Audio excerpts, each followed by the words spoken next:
The German GP was a scorcher of a race with track temperature exceeding 50 degrees Celsius, making for an exhausting race for the riders around the twisting Sachsenring track. So let's take a look at 5 things we learned from the German Grand Prix. Ducati double. Johann Zarco came up in second in the race again, moving him to third in the Riders' Championship. Jack Miller was also on the podium despite the long lap penalty that he received for crashing under yellow flags in FP4. With this result, Ducati breaks its streak of no podiums at the Sachsenring since Dovizioso in 2016, as they get a double this weekend.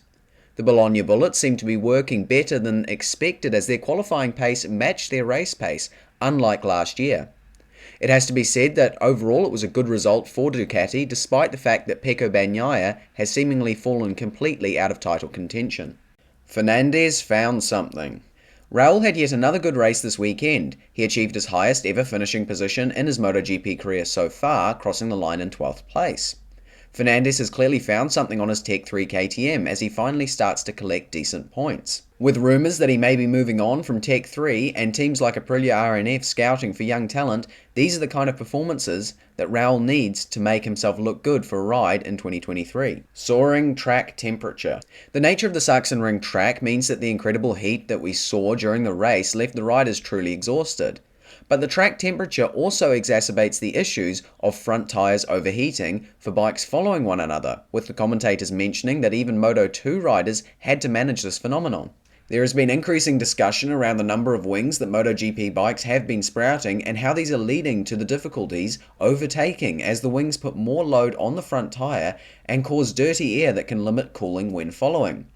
I will perhaps do a video on this in the future, but it was telling in this race that Miller got stuck behind Aleix Espargaro despite a drastic pace advantage.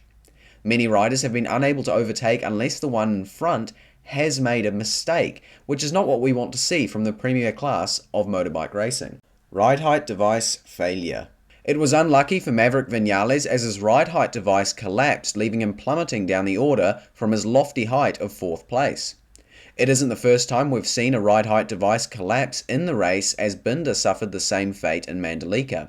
The front ride height device is set to be banned next season, and in my view the rear should be as well. But I'd be interested to hear your thoughts on ride height devices and their place in MotoGP in the comments down below. Championship over? Yet another crash for Pecco Bagnaia at the Sachsenring gave him 4 DNFs in 10 races, appearing to have destroyed his title aspirations.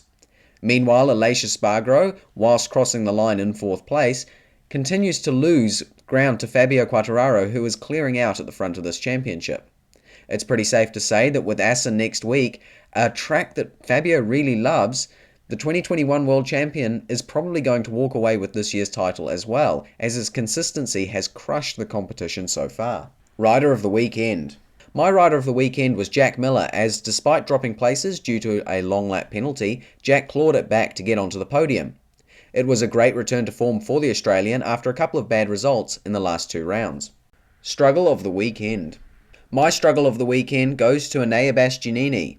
The 3-time race winner was down in 10th and seemed to have no pace at all this weekend. He ended up getting beaten by his rookie teammate, which is not a good showing from a man who looked to be in title contention in the early stages of this season. Alright, that's 5 things we learnt from the German GP. As usual, comment below on anything else you learned from this race weekend. Give me your thoughts on wings and ride height devices down below too. And if you want, I've also linked the MotoGP survey down below if you want to give them your opinion on wings and ride height devices. Thank you very much for watching this video. If you did enjoy it, consider liking and subscribing. Thanks again. Goodbye.